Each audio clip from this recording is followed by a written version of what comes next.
कौमी असम्बली में नैब का दूसरा तरमीमी बिल 2022 कसरत राय से मंजूर कर लिया गया है। नैब 500 मिलियन से कम करप्शन केसेस की तहकीकात नहीं कर सकेगा। एहतसाब अदालत जजेस की तकर्री से मुतालिक सदर का इख्तियार भी वापस ले लिया गया है। इसी हवाले से बात कर लेते हैं। हमारे साथ मौजूद हैं पाकिस्तान तहरीक इंसाफ के रहनुमा फर्रुख हबीब। फर्रुख हबीब साहब, दूसरा तरमीमी बिल 2022 भी मंजूर कर लिया गया है, क्या कहेंगे आप?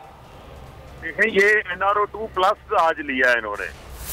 बुनियादी तौर के ऊपर जो 500 मिलियन से नीचे करप्शन है, यानी 50 करोड़ रुपए से की करप्शन को ये अब करप्शन ही नहीं समझते। यानी 50 करोड़ रुपया जो मर्जी लूट मार करे वो नैब उसकी तहकीकात ही नहीं कर सकेगा। पहले ही इन्होंने नैब की जो है वो आंखें भी बंद कर दी, कान भी बंद कर दिया, हाथ पांव तोड़ के, मुंह पे पट्टी बांध के, नैब की आंखों पे पट्टी बांध के नैब को ताला लगा के बंद कर दिया। चेयरमैन अपनी मर्जी का इन्होंने लगा लिया, अपने केसेस ये बंद करा रहे हैं। ये असम्बली की क्या वक़्त रह गई है, हैसियत रह गई है ना, जहाँ पे अपोजिशन है इनको, ना ये बिल के ऊपर कोई बहस होती है।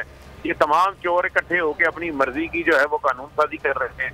कभी काजी भी जो कभी चोर भी अपने मुकदमे का काजी हो सकता है, मुझे आप ये बताएं। और सदर से इख्तियार ले रहे हैं, यानी वफाकी हुकूमत में सारे चोर बैठे हैं, वो अपनी मर्जी के मिल के जस्टिस रिटायर्ड कयूम जैसे जज लगाएंगे जो इनके हक में फैसले दिया करेंगे, वो इनको लगाया करेंगे। और बुनियादी तौर के ऊपर आप अगर देखें तो ये किसकी कानूनसाजी कर रहे हैं, ये नैब को तगड़ा कर रहे हैं या नैब को कमजोर कर रहे हैं? मैं समझता हूँ कि इसके ऊपर पाकिस्तान की अदलिया को जो है वो सख्त से सख्त नोटिस लेना चाहिए। ऑलरेडी नैब तरमीमी बिल जो है वो सुप्रीम कोर्ट ऑफ पाकिस्तान के सामने है, उनके सामने इसको चैलेंज किया हुआ है।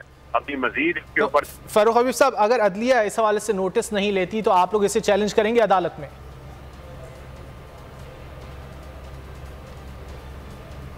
गालिबन हमारा राब्ता किया है फर्रुख हबीब, पाकिस्तान तहरीक इंसाफ के रहनुमा, हमसे गुफ्तगू कर रहे थे। उनकी सब्सक्राइब करें और बेल दबाएं ताकि कोई खबर रह न जाए।